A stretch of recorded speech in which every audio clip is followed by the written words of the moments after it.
741, 7 Mile, Williamsdale, Collinsville.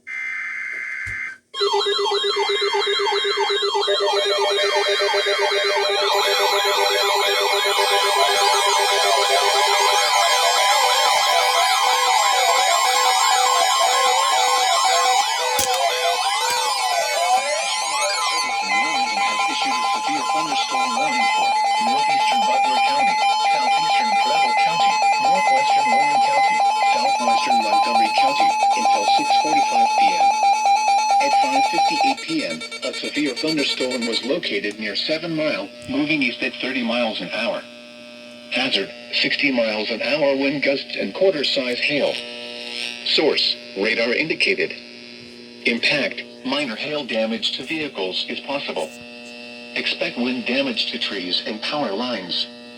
Locations impacted include Franklin, State Route 63 at State Route 741, Carlisle, Germantown, Pekin, Moraine, Gentown, South Middletown, Farmersville, Oregonia, Hunter, West Elkton, Monroe, Miamisburg, Jacksonburg, State Route 48 at State Route 73, Poasttown Heights, 5 Points, and Springboro.